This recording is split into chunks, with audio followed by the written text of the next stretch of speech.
ಕರೆಗೆ ಹೋಗುತ್ತಾ ಬಂದಿರುವಂಥ ಸಮಸ್ತ ಧರ್ಮಾಭಿಮಾನಿಗಳಿಗೆ, ತಾಯಿಗಳಿಗೆ ಮತ್ತು ಮಕ್ಕಳಿಗೆ ಮಾನ್ಯರ ಮುಸ್ಲಿಮರ ಗ್ರಾಮದಲ್ಲಿ ಒಂದು ಅವಿಸ್ಮರಣೀಯವಾದಂಥ ಸಮಾರಂಭ ನಡೀತಾ ಇದೆ. ಈ ಕ್ಷೇತ್ರದ ಕುಲದೈವನಾಗಿ ಪೂಜೆಗೊಳ್ಳುವಂಥ ಶ್ರೀ ವೀರಭದ್ರೇಶ್ವರ ಸ್ವಾಮಿಯ ಜಾತ್ರಾ ಮಹೋತ್ಸವ ಇವತ್ತಿನ ದಿನವೇ ಇಲ್ಲಿ ನಡೀತಾ ಇದೆ. ಇದೇ ಒಂದು ಅಪೂರ್ವ ಸಂದರ್ಭದಲ್ಲಿ ಎಂ ಕೊಟ್ರೇಶಪ್ಪ, ಎಂ ಮೃತ್ಯುಂಜಯ ಅವರು ಶ್ರೀ ವೀರಭದ್ರೇಶ್ವರ ಇಂಡಸ್ಟ್ರಿ ಇದರ ರಜತ ಮಹೋತ್ಸವ ಸಮಾರಂಭ ಹಮ್ಮಿಕೊಂಡಿರುವಂಥದ್ದು ಆ ವೀರಭದ್ರ ಸ್ವಾಮಿಯವರಲ್ಲಿ ಅವರಿಟ್ಟಂಥ ಭಕ್ತಿ ಶ್ರದ್ಧೆಗೆ ಈ ಸಮಾರಂಭ ಸಾಕ್ಷಿಯಾಗಿದೆ. ಈಗಾಗಲೇ ಸಮಾರಂಭವನ್ನು ಉದ್ದೇಶಿಸಿ ಹರಪನಹಳ್ಳಿ ಕಗ್ಗಿಲಮಠ ಸಂಸ್ಥಾನದ ಶ್ರೀ ವರಸದ್ಯೋಜಾತ ಶಿವಾಚಾರ್ಯ ಸ್ವಾಮಿಗಳು ಮಾತನಾಡಿದ್ದಾರೆ. ಮಾನೇಹಳ್ಳಿ ಪರ್ವರ್ಗ ಮಠದ ಶ್ರೀ ಮಳೆಯೋಗೀಶ್ವರ ಶಿವಾಚಾರ್ಯ ಸ್ವಾಮಿಗಳವರು ಮುತ್ತಿನಂಥ 10 ಮಾತುಗಳನ್ನು ನಿಮ್ಮೆಲ್ಲರ ನೆತ್ತಿಯನ್ನು ತುಂಬಿದ್ದಾರೆ. ಈ ಮಾನ್ಯರ ಬಸವರ ಗ್ರಾಮದಲ್ಲಿ ರಂಭಾಪುರಿ ಪೀಠದ ಕ್ಷೇತ್ರನಾಥನಾಗಿ ಗೋತ್ರ ಪುರುಷನಾಗಿ ಪೂಜೆಗೊಳ್ಳುವಂಥ ವೀರಭದ್ರ ಸ್ವಾಮಿ ಈ ಗ್ರಾಮದಲ್ಲಿ ನೆಲೆಸಿರುವಂಥದ್ದು ನಮ್ಮೆಲ್ಲರ ಸೌಭಾಗ್ಯ ಅಂತ ಹೇಳಿದ್ರೆ ಗೊತ್ತಾಗಲಿಕ್ಕಿಲ್ಲ. ಈ ನಾಡಿನ ಯಾವುದೇ ಭಾಗದಲ್ಲಿ ವೀರಭದ್ರ ಸ್ವಾಮಿಯ ದೇವಸ್ಥಾನ ಇರಲಿ, ಆತನ ಮೂಲ ಶಕ್ತಿ ಕೇಂದ್ರ ಯಾವುದಾದ್ರೂ ಇದ್ದರೆ ಅದು ರಂಭಾಪುರಿ ಪೀಠದಲ್ಲಿ ಪೂಜೆಗೊಳ್ಳುವಂಥ ಕ್ಷೇತ್ರನಾಥ ಶ್ರೀ ವೀರಭದ್ರ ಸ್ವಾಮಿ ಅನ್ನೋದನ್ನು ಯಾರೂ ಕೂಡ ಮರೆಯುವಂತಿಲ್ಲ. ವೀರಭದ್ರ ಸ್ವಾಮಿಯ ಲೀಲೆ ಅಂದು ಇದ್ದು ಇಂದು ಇಲ್ಲ ಅನ್ನುವಂಥ ಮಾತು ಇಲ್ಲವೇ ಇಲ್ಲ. ಇಂದು ಆತನ ಲೀಲೆ ಬಹಳ ದೊಡ್ಡದು. ಇವತ್ತು ಅವನ ಲೀಲೆ ನಾವೆಲ್ಲ ನೋಡ್ತಾ ಇದ್ದೇವೆ. ಸಮಾಜದಲ್ಲಿ ದುಷ್ಟ ಶಕ್ತಿಗಳನ್ನು ಗಮನ ಮಾಡಿ ಸಾತ್ವಿಕ ಶಕ್ತಿಗಳನ್ನು ಬೆಳೆಸುವಂಥ ಉದ್ದೇಶವೇ ವೀರಭದ್ರ ಸ್ವಾಮಿಯ ಅವತಾರದ ಮೂಲ ಉದ್ದೇಶ ಅನ್ನುವಂಥದ್ದು ನಮಗೆಲ್ಲ ಗೊತ್ತಿದೆ. ದಕ್ಷ ಬ್ರಹ್ಮನಿಗೆ ದುರಹಂಕಾರ ಮಿತಿ ಮೀರಿದಾಗ ಶಿವನಿಗೆ ಅವಮಾನವನ್ನು ಮಾಡುವಂಥ ಸಂದರ್ಭದಲ್ಲಿ ಶಿವನ ಜಟಾಮುಕಟದಿಂದ ಅವತರಿಸಿ ಬಂದಾತನೇ ವೀರಭದ್ರ ಸ್ವಾಮಿ.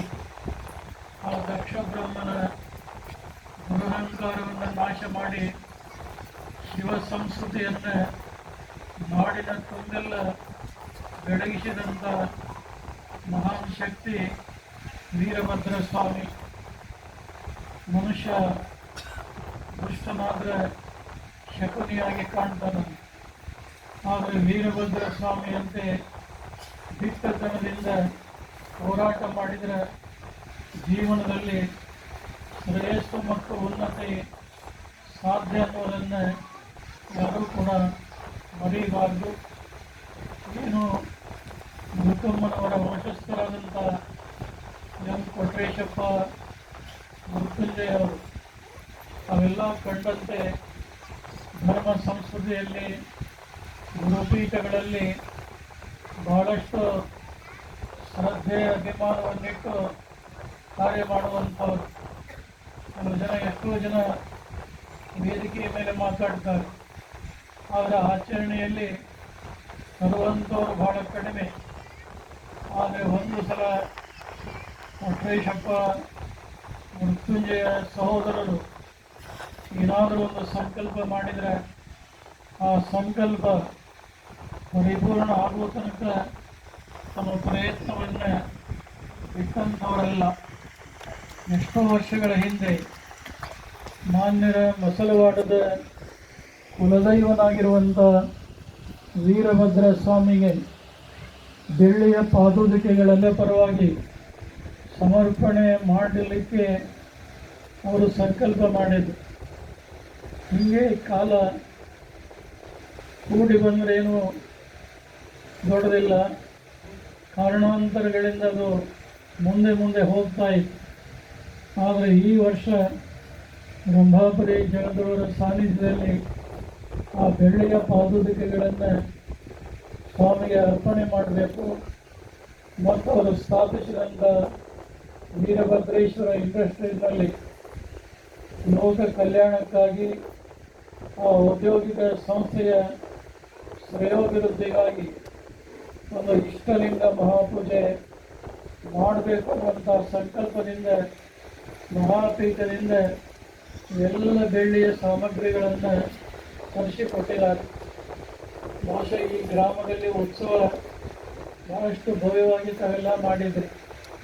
ಶಾಂತಿಬೈನವ್ರು ಹೇಳಿದ್ರು, ಇಂಥ ಮಾನ್ಯರ ಮಸಲವಾಡ ಗ್ರಾಮಕ್ಕೆ ಪರಮ ತಪಸ್ವಿಗಳಾದಂಥ ಯುಗ ಪುರುಷರಾದಂಥ ಪರಮ ವಿರಾಗಿಗಳಾಗಿ ಮನುಕುಲದ ಶ್ರೇಯಸ್ಸಿಗಾಗಿ ತಮ್ಮ ತಪಸ್ಸನ್ನು ದಾರಿ ಎಳೆದಂಥ ಲಿಂಗೈಕ್ಯ ಉಜ್ಜಯಿನಿ ಸಿದ್ಧಲಿಂಗ ಜಗದ್ಗುರುಗಳು ಈ ನಾಡಿನಲ್ಲಿ ಬಂದು ಪಾದವಿನ್ಯಾಸ ಮಾಡಿದಾರೆಂದರೆ ನಿಮ್ಮಂಥ ಪವಿತ್ರಾತ್ಮರು ಧನ್ಯ ಜೀವಿಗಳು ಯಾರೂ ಕೂಡ ಇಲ್ಲ ಅಂತ ನಮಗನಿಸ್ತಾ ಇದೆ.